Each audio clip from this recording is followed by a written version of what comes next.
지금 미국 외교 정책은 혁명적 변화가 필요하다.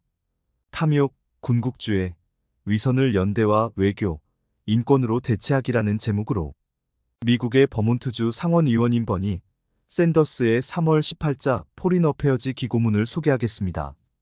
버니 샌더스는 버몬트 출신의 무소속 미국 상원의원입니다. 내용은 다음과 같습니다.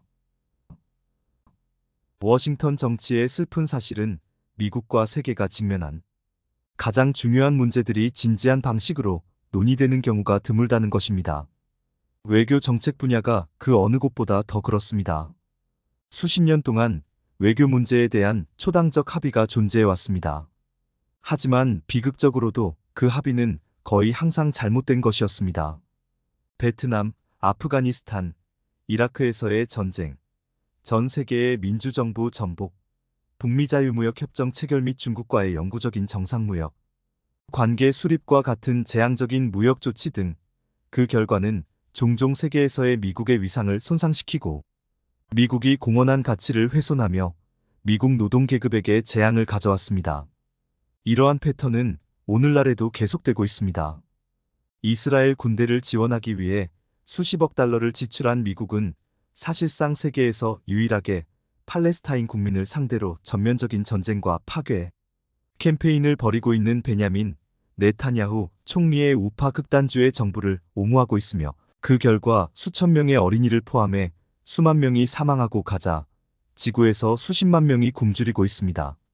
한편 중국의 위협에 대한 공포 조장과 군산복합체의 지속적인 성장 속에서 양대 정당 지도자들의 수사와 결정이 민주주의나 인권에 대한 존중이 아니라 군사주의, 집단사고, 기업 이익의 탐욕과 힘에 의해 좌우되는 경우가 많다는 것을 쉽게 알 수 있습니다. 그 결과 미국은 개발도상국의 가난한 나라들뿐만 아니라 선진국의 오랜 동맹국들로부터도 점점 더 고립되고 있습니다. 이러한 실패를 감안할 때 미국의 외교 정책을 근본적으로 재조정해야 할 시기는 이미 오래전입니다. 그 시작은 제2차 세계대전 이후 초당적 합의의 실패를 인정하고 인권, 다자주의, 글로벌 연대를 중심으로 하는 새로운 비전을 제시하는 것에서 시작됩니다. 부끄러운 업적 ASHAMEFULTRACKRECORD 냉전 시대부터 양대 정당의 정치인들은 공포와 노골적인 거짓말을 이용해 미국을 재앙적이고 이길 수 없는 해외 군사 분쟁에 휘말리게 했습니다. 존슨과 닉슨 대통령은 한 나라가 공산주의에 무너지면 주변 국가도 무너진다는 이른바 도미노 이론에 따라 베트남 내전에서 반공 독재자를 지원하기 위해 약 300만 명의 미국인을 베트남에 파견했습니다. 하지만 이 이론은 틀렸고 전쟁은 참담한 실패로 끝났습니다. 최대 300만 명의 베트남인과 5만 8천 명의 미군이 사망했습니다. 닉슨과 헨리 키신저 국무장관에게는 베트남의 파괴가 충분하지 않았습니다. 그들은 캄보디아로 전쟁을 확대하여 엄청난 폭격으로 수십만 명을 더 죽이고 독재자 폴 포트의 부상을 촉진했으며 이후 최대 200만 명의 캄보디아인을 대량 학살했습니다. 결국 미국은 막대한 인명피해와 막대한 비용을 지출했음에도 불구하고 결코 해서는 안 될 전쟁에서 패배했습니다. 그 과정에서 미국은 해외와 국내의 신뢰도에 심각한 타격을 입었습니다. 이 기간 동안 다른 나라에서 미국의 기록은 그다지 좋지 않았습니다. 미국 정부는 공산주의와 소련에 대항한다는 명목으로 이란, 과테말라, 콩고 민주공화국, 도미니카 공화국, 브라질, 칠레 및 기타 국가에서 군사 쿠데타를 지원했습니다. 이러한 개입은 종종 자국민을 잔인하게 억압하고 부패, 폭력, 빈곤을 악화시킨 권위주의 정권을 지원하기 위한 것이었습니다. 미국은 오늘날에도 이러한 개입으로 인한 후유증을 겪고 있으며 많은 국가에서 깊은 의심과 적대감에 직면해 있으며 이는 미국의 외교 정책을 복잡하게 만들고 미국의 이익을 훼손하고 있습니다. 한 세대 후인 2001년 9.11 테러 공격 이후에도 미국은 이와 같은 실수를 반복했습니다. 조지 W. 부시 대통령은 세계 테러와의 전쟁이라는 명분으로 아프가니스탄과 이라크에서 200만 명에 가까운 미군과 8조 달러가 넘는 돈을 투입해 참혹한 전쟁을 벌였습니다. 이라크 전쟁은 베트남 전쟁과 마찬가지로 노골적인 거짓말 위에 세워졌습니다. 당시 부시는 버섯구름의 형태로 나타날 수 있는 최종 증거, 즉 스모킹건을 기다릴 수 없다고 악명 높게 경고했습니다. 그러나 이라크 독재자 사담 후세인에게는 대량 살상 무기가 없었기 때문에 버섯구름도 없었고 결정적 증거도 없었습니다. 많은 미국 동맹국들이 전쟁에 반대했고 전쟁을 앞둔 부시 행정부의 일방적인 독주 방식은 미국의 신뢰도를 심각하게 훼손하고 전 세계에서 미국에 대한 신뢰를 약화시켰습니다. 그럼에도 불구하고 상하 양원의 과반수가 2003년 이라크 침공을 승인하는 데 투표했습니다. 이라크 전쟁은 단순한 실수가 아니었습니다. 미국은 테러와의 전쟁이라는 명분으로 전 세계 곳곳에서 용의자들을 납치해 쿠바 관타나모만 감옥과 전 세계 CIA 비밀 기지에 장기간 구금하는 등 고문과 불법 구금, 특별 구금을 자행했다. 미국 정부는 애국법을 시행하여 국내외에서 대규모 감시를 실시했습니다. 아프가니스탄에서의 20년간의 전투로 수천 명의 미군이 사망하거나 부상을 입었고 수십만 명의 아프간 민간인 사상자가 발생했습니다. 오늘날 그 모든 고통과 비용 지출에도 불구하고 탈레반은 다시 권력을 장악했습니다. 위선의 대가 THE, WAGES, OFHY, POCRISY 워싱턴의 외교 정책 수립기관이 냉전과 세계 테러와의 전쟁의 실패를 통해 교훈을 얻었다고 말하고 싶습니다. 하지만 몇 가지 주목할 만한 예외를 제외하면 그렇지 않습니다. 도널드 트럼프 대통령은 미국 우선 외교 정책을 약속했음에도 불구하고 전 세계에서 무제한 드론 전쟁을 확대하고 중동과 아프가니스탄에 더 많은 병력을 투입했으며 중국 및 북한과의 긴장을 고조시키고 이란과 재앙적인 전쟁을 벌일 뻔했습니다. 그는 아랍에미리트에서 사우디아라비아에 이르기까지 세계에서 가장 위험한 독재자들에게 무기를 공급했습니다. 트럼프의 자기 거래와 부패라는 브랜드는 새로운 것이었지만 국제법에 기반한 세계 질서를 구축하려는 장기적인 노력보다 단기적이고 일방적인 이익을 우선시하는 수십 년간의 미국 정책에 뿌리를 두고 있습니다. 그리고 트럼프의 군사주의는 전혀 새로운 것이 아닙니다. 지난 10년 동안에만 미국은 아프가니스탄, 카메룬, 이집트, 이라크, 케냐, 레바논, 리비아, 말리, 모리타니, 모잠비크, 니제르, 나이지리아, 파키스탄, 소말리아, 시리아, 튀니지, 예멘에서 군사작전에 관여해왔습니다.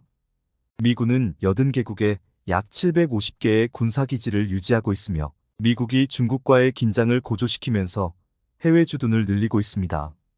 한편 미국은 네타냐후의 이스라엘에 수십억 달러의 군사자금을 지원하면서 가자 지구를 전멸시키고 있습니다. 미국의 대중국 정책은 미중 관계를 제로섬 투쟁으로 규정하는 실패한 외교 정책의 또 다른 예입니다. 워싱턴의 많은 사람들에게 중국은 점점 더 많은 국방부 예산을 정당화하는 실존적 위협이자 새로운 외교 정책의 골칫거리입니다. 중국의 기술 절도, 노동자의 권리와 언론 탄압, 석탄 발전의 막대한 확장, 티베트와 홍콩에 대한 탄압, 대만에 대한 위협적인 행동, 위구르족에 대한 잔혹한 정책 등 비판할 만한 것은 많습니다. 그러나 세계 최대 탄소 배출국인 중국과 미국의 협력 없이는 기후변화의 실존적 위협에 대한 해결책은 없습니다. 미중 협력 없이는 다음 팬데믹에 진지하게 대처할 수 있는 희망도 없을 것입니다.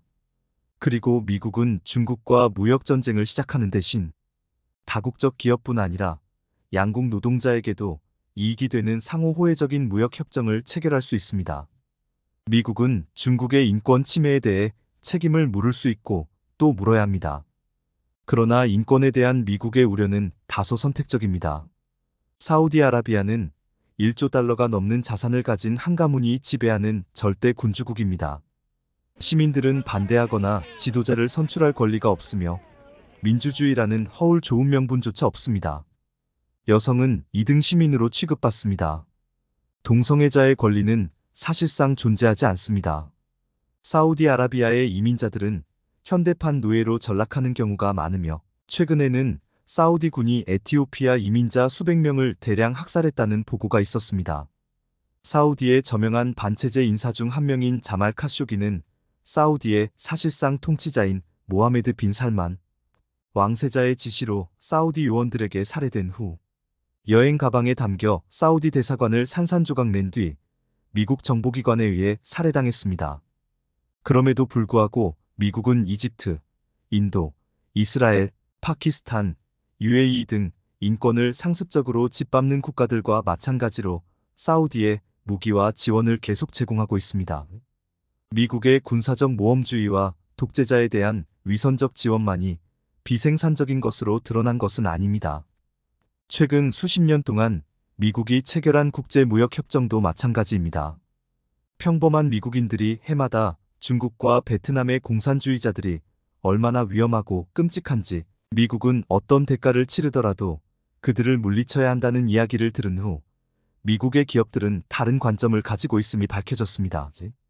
미국에 기반을 둔 주요 다국적 기업들은 이러한 권위주의 국가들과의 자유무역이라는 개념을 좋아하게 되었고 미국인보다 훨씬 적은 임금으로 해외의 빈곤한 노동자들을 고용할 수 있는 기회를 받아들였습니다. 따라서 미국은 기업계와 주류 언론의 초당적인 지지와 환호를 받으며 중국 및 베트남과 자유무역 협정을 체결했습니다. 결과는 비참했습니다. 이 협정 이후 약 20년 동안 미국에서는 4만 개 이상의 공장이 문을 닫았고 약 200만 명의 근로자가 일자리를 잃었으며 기업은 수십억 달러를 벌고 투자자들은 막대한 보상을 받는 동안에도 미국 노동계급은 임금 정체를 경험했습니다. 이러한 협정에는 국내 피해 외에도 노동자나 환경을 보호하는 기준이 거의 포함되어 있지 않아 해외에도 재앙적인 영향을 미쳤습니다. 이러한 무역 정책에 대한 미국 노동계급의 분노는 트럼프의 초기 부상을 촉진하는 데 도움이 되었으며 오늘날에도 계속되고 있습니다.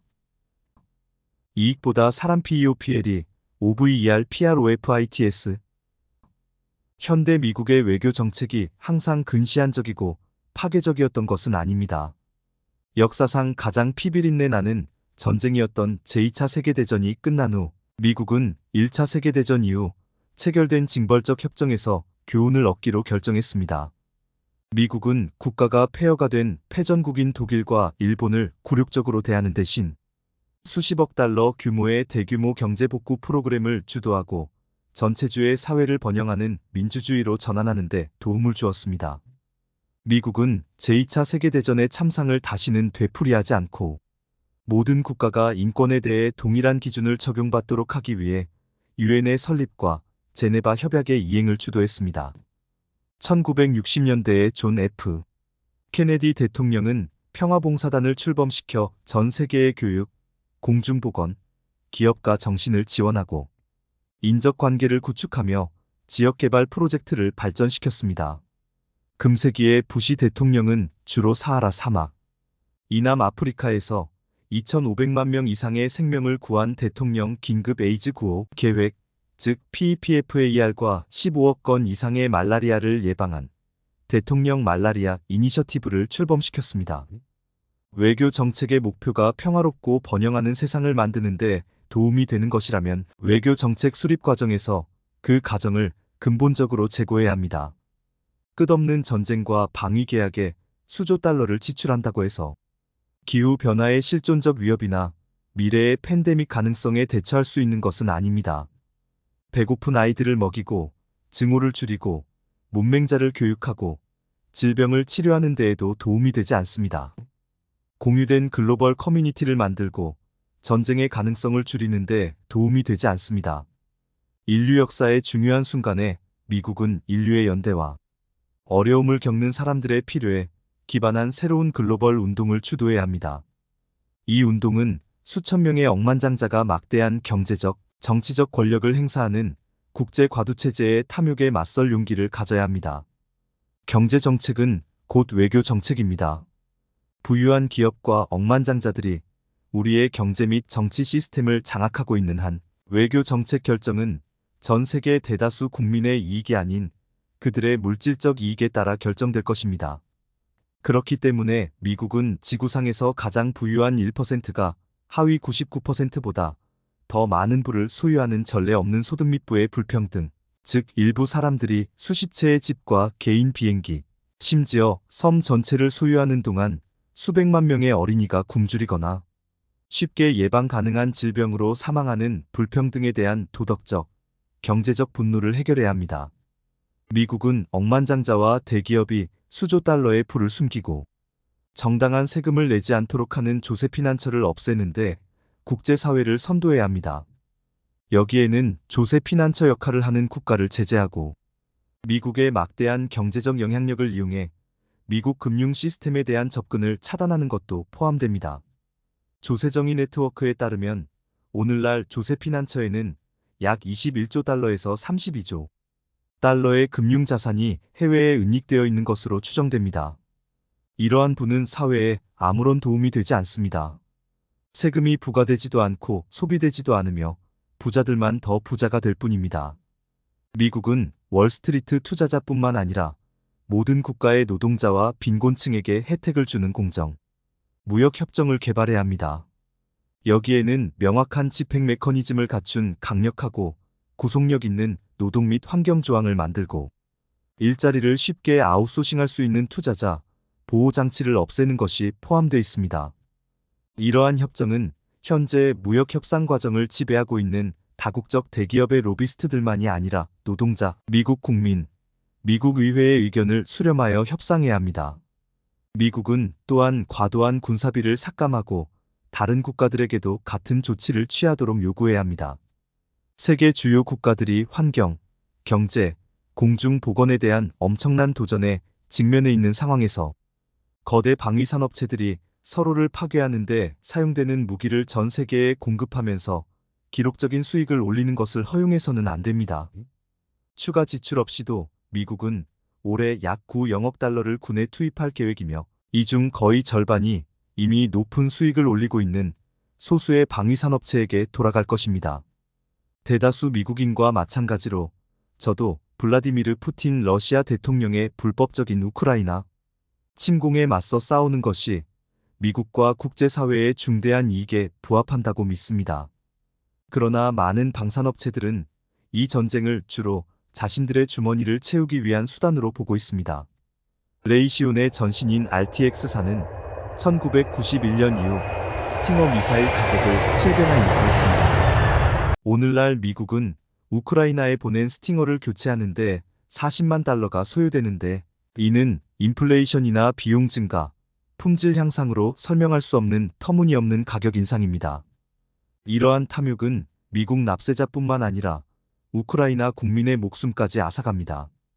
계약업체들이 이윤을 늘리면 최전선에 있는 우크라이나 군인들에게 전달되는 무기의 수가 줄어듭니다.